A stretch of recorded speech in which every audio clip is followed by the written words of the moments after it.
brought to you by Palvi Agrico. आता शेतीसाठी जे काही लागणार ते घरपोच मिळणार, तेही मोबाईलच्या एका क्लिकवर.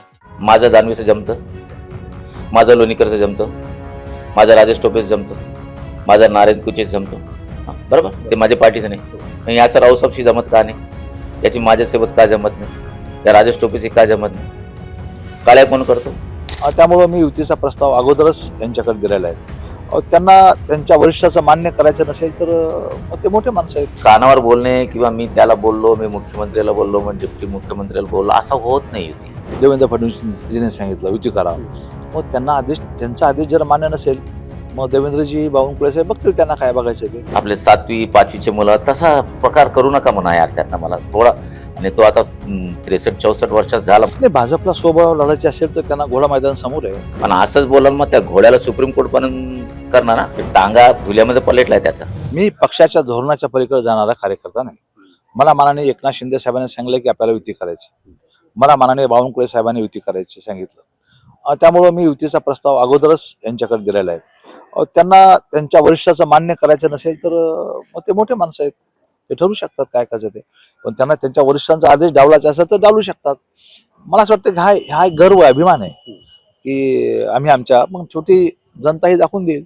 सध्या माझ्या कानावर टाकले त्याने. असं काय असतं युती म्हणजे फोनवर बोलणे किंवा समोर तसा प्रस्ताव घेऊन यावा लागतात की 16 प्रभाग आहे, 65 उमेदवार आहे, यापैकी आमचे एवढे या भागात आमचे लोक राहणार, या भागात तुम्ही करा, असा प्रस्ताव असतो.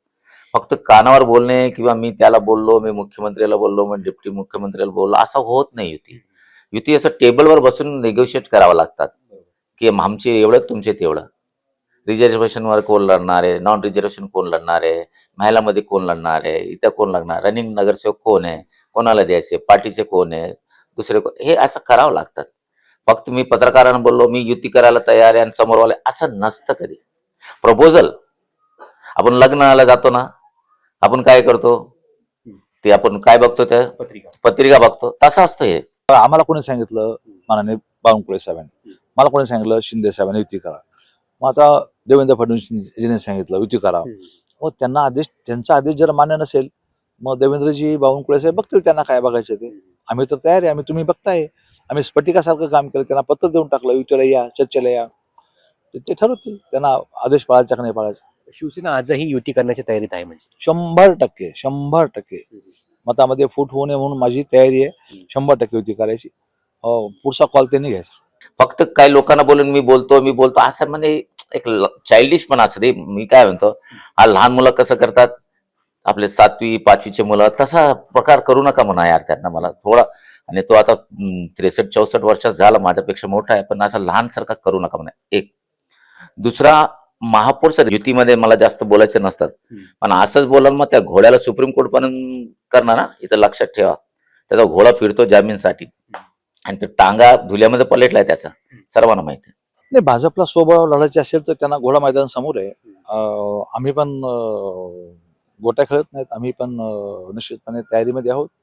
आम्हाला सर्व पर्याय ओपन आहेत, सर्व पर्याय. आम्ही मग काय त्यामध्ये करता येईल, पक्षाशी बोलून कोणत्या घटकासोबत जाता येतं ते बघू आणि ठरवू.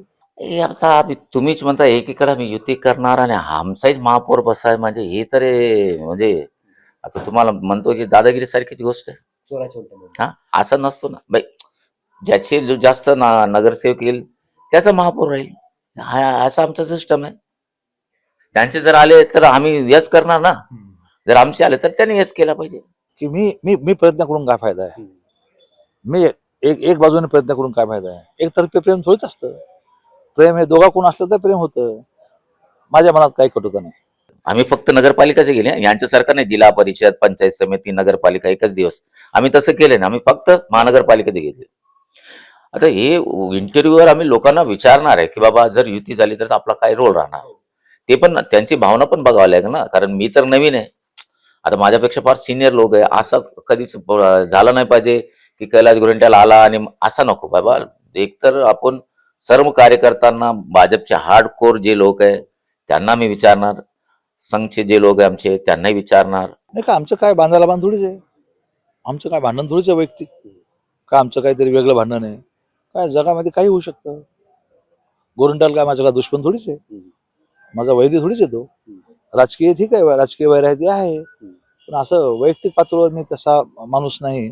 वैयक्तिक पातळीवर मी कोणाची असं घृणा करणार नाही, कोणाबद्दल मत व्यक्त करणार नाही. त्यांच्या मनात काय कटुता असेल ते त्यांच्याकडे त्यांनी ठेवावी. परंतु माझ्या आयुष्यात मी कधी कोणाविषयी कटुता ठेवलेली नाही. म्हणजे एकूणच गोरंट्याल आणि खोतकर आगामी काळात एकत्र दिसू शकतात. नाही, हे एकतर्फीच होत असतं, एकतर्फी नसतं होत ना. मी किती चांगला वागलो, पुढचा जर चांगला शेपूट वाकलेच असेल, मी त्याला काय करू शकतो? मला सांगा, माझं दानवेचं जमतं, माझं लोणीकरचं जमतं, माझं राजेश टोपेचं जमतं, माझं नारायण कुचेच जमतो. हा, बरोबर, ते माझ्या पार्टीचं नाही. आणि याचं रावसाहेबशी जमत का नाही, याची माझ्यासोबत का जमत नाही, या राजेश टोपेची का जमत नाही, काळ्या कोण करतो?